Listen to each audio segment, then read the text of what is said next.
Can you beat Plants vs Zombies 2 using only the cheapest of plants? Using only plants that cost 25 sun or less? Well, probably not, but you are here to see me suffer regardless, and so let's do it. Now, immediately I am going to ban the mints, because they are just way too broken for a challenge about being poor. And in fact, this will be the only rule I will explain, because you already know the drill with these challenges and you already know the basic rules. And so without any further ado, let's jump straight into day 1 of ancient Egypt. That's right, we are skipping the tutorial levels because who even cares about those? And even still, day 1 of this world was about what you would expect. Using only potato mines, I was able to clear the level easily and without losing any lawnmowers, mostly because the game was still holding my hand and giving me a lot of plant food. And so again, day 1 was as boring as you would expect. Then day 2 was the power-up tutorial, which I never really understood the meaning of these power-ups. Like, are we really this bad at clicking a screen? Or maybe, just maybe, it is another way for EA to squeeze few more dollars from us. Not that I have any, of course. But because the level is special, this means we skip it. And so day 3 marks the real start of the challenge, and where the potato mine only strategy hits a brick wall made of actual zombies. These idiots here hard counter the potato mines, who by the way have a recharge time longer than a DMV line. And then of course, if this wasn't enough, they take extra time to arm up. This one plant is just falling hard for this challenge, and so I end up losing few lawnmowers, but since they respawn, it wasn't really a big deal. Day 4 was a conveyor belt level, and since we only count levels where I can suffer as a poor man, we are moving straight to day 5, where surprisingly it was much easier than day 3. I mean, I still lost one lawnmower, but hey, that's a number I can live with. Plus, after beating this level, we finally unlocked the iceberg lettuce, the second member on our roster. Day 6 is another conveyor belt level, and honestly, this game is basically trying to play itself at this point, and so skip.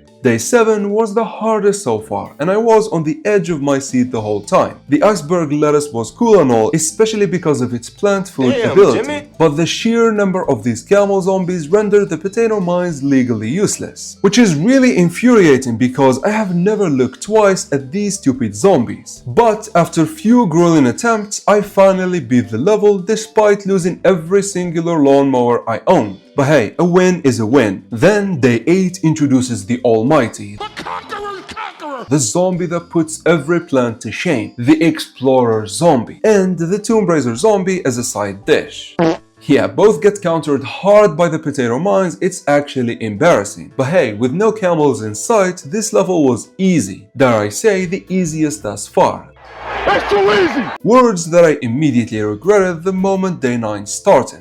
The camel zombies returned, and of course, as soon as they did, everything went south so fast. Like seriously, I kept losing to the final wave like it was my fucking full-time job. And so, is that it? Is the challenge over before it even begun? Well, I mean, I still have the premium plans that I can still use, but being this early in the run, I decided to actually not to. Instead, I used the imitator to duplicate the iceberg lettuce, which funny enough did the trick minus few lawnmowers here and there. But the real question is, did I cheat right here? I mean, I don't know, the imitator still costs 0 sun when duplicating the iceberg lettuce, so you would be the judge of this. At the end of the day, I'm just a poor guy who just unlocked the Grave Buster. I mean, it costs 0 sun, but I don't think I ever used it in this challenge, and so it is something I have, I guess. But day 10 was a snooze fest, and nothing special happened in it, which could be said about day 11 as well. Both were beaten just like that, and I should mention day 11 was a lock and loaded level, but it was easy enough just with the potato mines they gave me. However, out of nowhere, day 12 hits me like an RKO. Watch out, watch out, watch out, watch out! The sheer volume of zombies on the screen, combined with the return of my arch nemesis the camel zombie, made this level actually impossible with my current poverty tier roster. I mean, to be honest, I am also ashamed a little bit because I am having beef with the camel zombie, one of the easiest to beat zombies in the entirety of the game. However, with this level being annoying, I think it's time we introduce one of the MVPs of this entire run, the Buttercup. You hear the name and you think it's just a cute little flower that can't even defend itself. But turns out this thing is an absolute menace. Forget about Pokra, forget about Winter Melon. Buttercup is the real Chuck Norris of the plants. And for only 25 sun, this thing right here is a fucking cheat code. It stuns zombies with butter and does more damage than a melon. Make it make sense, I don't know. But with Buttercup on the field, day 12 went from literally impossible to impossibly easy. And to make sure it wasn't a fluke, I brought Buttercup again to day 13, which had those stupid mold colonies that tell you can't plant on them. However, Buttercup was like, I don't give a shit about your level design. Basically, this one plant invalidates the entire challenge behind the level. 2 rows of this flower on steroids and the zombies melted like butter. And so when day 14 rolled around, I was having a moral crisis. Do I keep using Buttercup and invalidate the rest of ancient Egypt? Or do I go back to my old strategy that objectively doesn't work that well? At the end, I actually decided to be in the middle. I decided to imitate the potato mines instead of the iceberg lettuce, which surprisingly worked. I mean, I still lost few low mowers, but hey, at least I'm actually playing the game instead of falling asleep watching the zombies drown in dairy products. From there, day 15, despite being about protecting the endangered sunflowers, it really was nothing for the double potato mine strategy. And so day 15 was easy, which could be said about day 16 and 17. And so moving on to day 18, which was the first last stand in the challenge. And when I tell you guys, I enjoyed the absolute hell of this one. I turned the entire lawn into a minefield that would make a demolition expert sweat. And watching those zombies get deleted wave by wave was just pure therapy. Sure, the camel zombies were as annoying as ever, but hey, we can't really complain when they are being launched into the stratosphere. And so this level was explosive, it was chaotic, and I loved every second of it. Then day 19 was another mold colony level, but having 2 potato mines was just more than enough to easily beat this level. Then came day 20, which was another protect the endangered plant level. And at first everything was going fine, easy actually, until of course this shit right here happened, and it made me rethink my life choices. And so just to keep myself from having a mental breakdown, I decided to swap things and bring one of the special plants in today's challenge, which is the Solar Sage. However, this ended up being a big mistake, for the zombies there is, because much like Buttercup, this plant single-handedly invalidated the entire level. And at this point, power creep in this game just made me realize that balancing things up was never on PopCap's radar. But, and again much like Buttercup, I decided to give Solar Sage another chance just to prove it wasn't a fluke. And so day 21 ended up being another forgettable level. I honestly don't even remember what happened here due to just how easy it was. And so moving on to day 22, where I was fully prepared to give another long-winded speech about how Solar Sage is just busted and beyond anything ancient Egypt could throw at us. However, day 22 took all the hype this plant had and threw it out the window. This one was a classic don't touch Dave's mold colonies level, but with waves and waves of zombies. And there I ran into the same issue with Solar Sage that I had with the potato mines, which is a recharge time that is legally considered a fucking geological era. And so after failing few attempts, I actually decided for the first time to check the plants that are available for me in this challenge. Introducing the Tomb Tangler, a plant that if I don't use right here, I won't be able to until the Dark Ages. And here's the thing, for some reason this plant is regarded as one of the worst premium plants in the game. And so I went into the level with zero expectations and came out actually confused. Why do people hate this thing again? It was absolutely busted here. I honestly did not expect it to be this good. I mean, sure you can't use it in every world, but for what it does, it's actually completely busted. And so with this unexpected hero, day 22 was finally beaten. However, I wasn't ready to give up on Solar Sage just yet, so I brought her back for day 23, and surprisingly it worked like a charm. I feel like day 22 was just being needlessly difficult for no reason, especially because day 23 presented Gargs and it still was really easy to beat, and that's because, as you all know, Gargs also don't look at the floor, and so they get countered easily by the potato mines. However, and finally, to wrap up ancient Egypt, we reached day 24, which was another plant your defense level. And here, without a moment's hesitation, I went to town with the mines once again. But this time, I actually used the Tomb Tangler as well to slow the zombies down. But because I bombarded the zombies, it actually was super fun. And the perfect way to end the first world, since day 25 is the Zomboss fight, and of course we skip that. But it's time for us to move from Egypt to Scurvy Land. It's time for us to go to the Pirate Seas.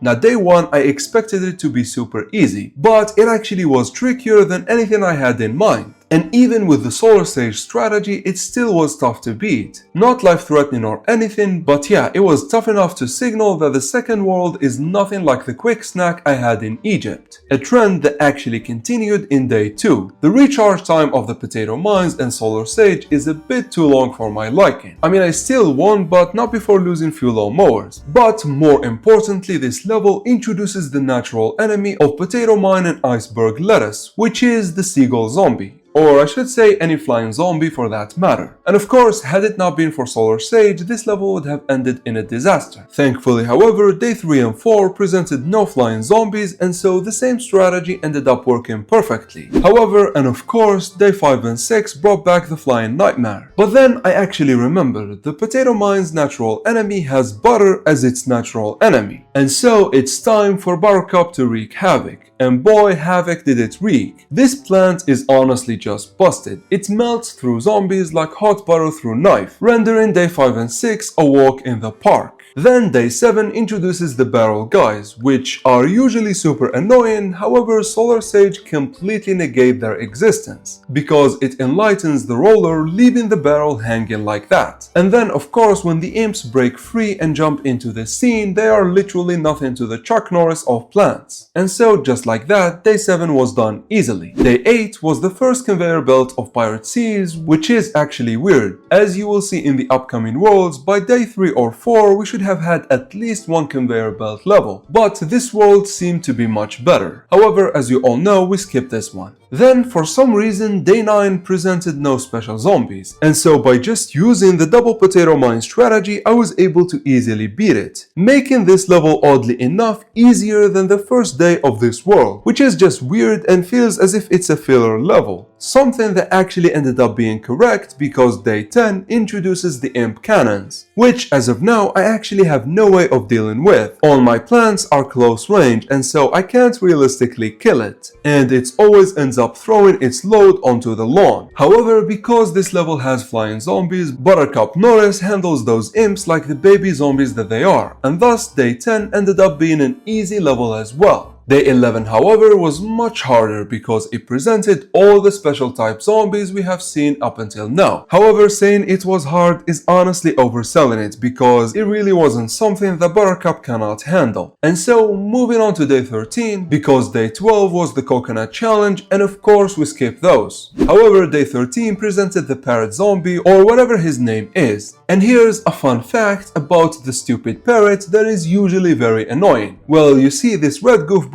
cannot actually pick up low-hanging plants like the Potato Mine and Iceberg Lettuce, and so using just those two and a Solar Sage here and there, I was able to clear the level easily. But not before testing something very scary. You see, the parrot is obviously a f***ing bird, which means Buttercup should be able to butter it and end his whole career. However, for some goddamn reason, Buttercup sits there like an idiot. And so, funny enough, this goofball that cannot even pick up a potato mine is actually the natural enemy of Buttercup Norris, which just doesn't make any sense. However, let's move on to day 14, which was the first last stand of this world, and so through just adding butter, I ended up beating the level easily. However, there I actually noticed something. You see, sure, the parrot counters Buttercup perfectly, and of course can take her out easily, but because they have a very fast recharge time, and they are dirt cheap, it actually doesn't fucking matter. The plant is still as busted as ever, and I mean, of course, even introducing a natural enemy is obviously not enough to take out Chuck Norris, and so why would it be enough to take out Buttercup Norris? Day 15 blessed us with a free repeater and introduced the first Don't Cross the Flowers challenge. But honestly, other than this, it wasn't really anything special. The potato mines were enough for the most part. I just used one row of Buttercup at the end, which ended up destroying the zombies' final wave like it was nothing. However, that's something that actually changed completely in Day 16, because it introduces one of the hardest challenges in the game. Protect the stupid, underperforming, underwhelming, underachieving Spring Bean. Now, I gotta say that this level in itself was very easy, to the point I didn't even need Buttercup, but this challenge will prove to be the most annoying part about this world later on. And so for now, let's move on to Day 17 that I melted through with Buttercup, and Day 18 that was a lock and loaded level, which obviously we skipped it. And so we arrive at Day 19, which was another Don't Cross the Flowers challenge with an extra spice of producing 1750 sun, which obviously means it's a job for Solar Sage.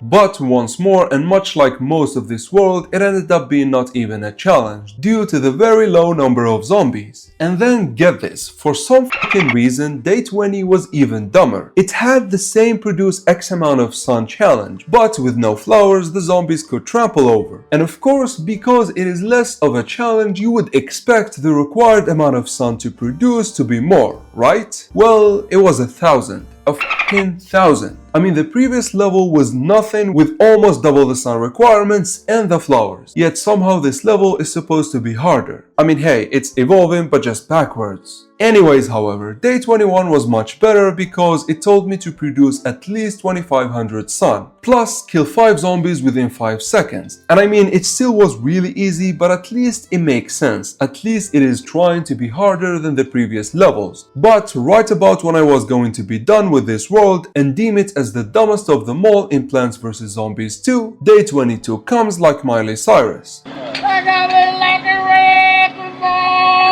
And for the first time, not a singular strategy seems to be working. Even Buttercup Norris gets overwhelmed. You see, this is a last stand level, which means I can't use Solar Sage, one of my most trusted plants. But to add insult to injury, the sheer number of imps the cannons unload on me overwhelms any strategy I go for. And so after losing times and times again, I decided enough is enough, and it's time to introduce the second and final MVP of this challenge. The most violent, the most diabolical, the most dangerous. The Scaredy Shroom. Now, on surface level, this plant might seem like a worse pea shooter, especially due to the limited space I have in this level, which works especially good against this plant's mechanic of getting scared easily by zombies. But this purple goop right here holds a deadly secret weapon that shreds through the imps or any zombies for that matter. You see, when we use plant food on just one of the shrooms, all the adjacent Scaredy Shroom fire with it. Furthermore, the output of each shroom increases the more there are Scaredy Shrooms around it. And so by just using 2 rows behind the Buttercups, I was able to reliably unleash a barrage of purple projectiles that melt through the zombies. And because of that, I finally was able to win this level, which honestly was the most entertaining level of the challenge so far, because it required me to use a niche mechanic of a plant that is considered to be super bad just to beat this level. I really wish there were more levels like this, ones that push your creativity in order to beat them.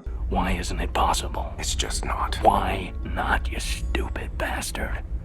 Instead of the filler slop. Speaking of which, Day 23 was just that. A Don't Cross the Flower levels with no backbone. But there is actually no need to spend any time on it, because Day 24, much like Day 22, was yet another hellish level that I had to play times and times again before figuring out a winning strategy. Remember those stupid, underwhelming, underachieving Spring Beans? Well, much like I promised you, they make their comeback in this level, where once more, like the useless plants that they are seeking help from me to protect them. However, this time the game throws literally everything it has at you, and so in all honesty, this level ends up being just hell. Where first the Spring Beans are planted exactly on the last tiles of their lanes, meaning I can't really protect them with Buttercup or Solar Sage. And then of course the stupid imp cannon makes it impossible to keep the Spring Beans awake to dodge the insane amount of flying zombies that the level throws at me. And finally, even if I use the Scaredy Shrooms, a parrot or 2 can sneak up amidst the chaos and take out one of the Spring Beans without me noticing.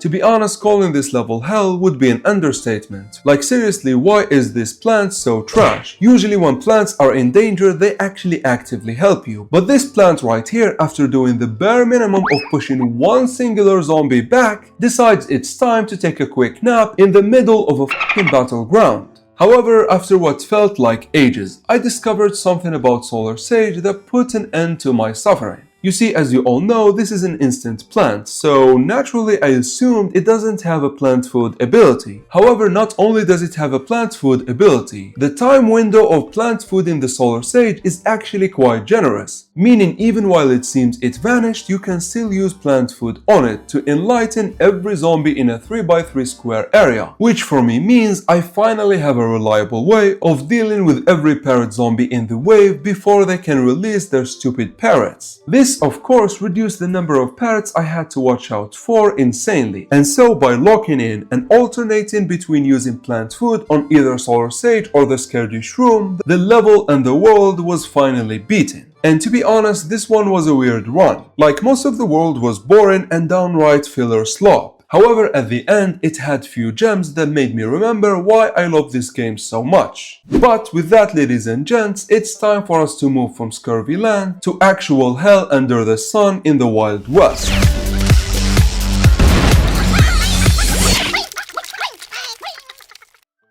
Day 1 of this scorching land was actually easier than the first day of the previous world. It introduces the gimmick of the world and was overall rather easy. I mean, just using potato mines, I was able to clear it with no sweat. Although I gotta say, the minecart tracks actually helped more than hinder me. Usually the potato mines are just too slow to recharge and arm, but due to me being able to move them, I actually had much easier time. In any case, however, Day 2 introduces the Prospector Zombie, who are so smart and so cunning, they don't waste their time marching down the lawn just to die. They jump from one end of the screen to their immediate deaths on the other end, where potato mines are just waiting. Which, to be honest, never really gets old. They take the time to jump all that distance only for them to blow up nonetheless. And it's double funny because naturally throughout the challenge I acquired the habit of planting potato mines in the back row just in case.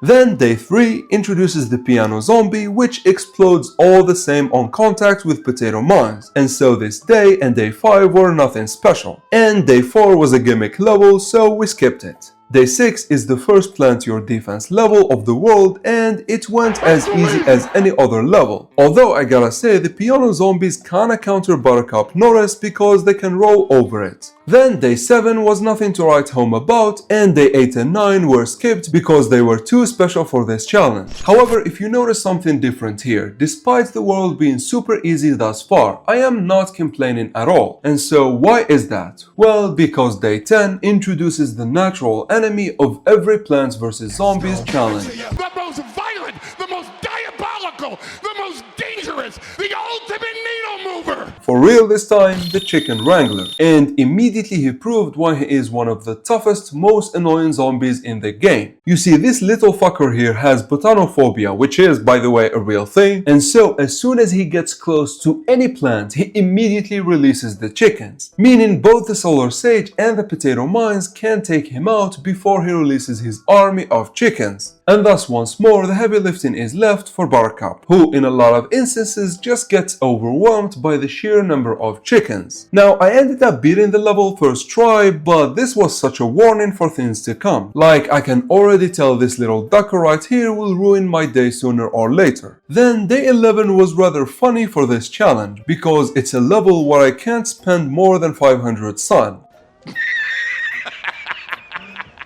You serious? And so by just using Solar Sage and Iceberg Lettuce, I ended up beating the level without spending a singular precious sun. However, then Day 12 was a gimmick level, so skip. Then Day 13 introduces the Ball Zombie, who is actually no threat at all thanks to the alternating rows of Buttercup and Potato Mines. And also it was at this day that I noticed that Buttercup can shoot backwards as well, meaning I don't even need the Potato Mines at the back for the Prospector Zombies. Much like most enemies in this game, they get drenched in butter regardless of anything. Then Day 14 marks the return of the Chicken Wrangler, and so I decided to call Scaredy Shroom for help, and because of that I had a much easier time than the last time I faced off against the Nightmarish Zombie. But then day 15, 16 and 17 were nothing burger. Once again, 3 rows of Buttercup proved to be too much for these zombies to handle without of course their ace, the Chicken Wrangler, who much like the devil himself, since I called for his name so many times, comes stomping in day 18, which by the way was a last stand level, meaning I was already handicapped and I couldn't use 2 plants out of my already limited arsenal. However, that quickly turned out to be the least of my concerns because this level proved to be one of the hardest not just in this world but the entire challenge. The chickens literally were too f***ing much. I tried everything I could and I kept losing to those little f***ers until I randomly witnessed something insane.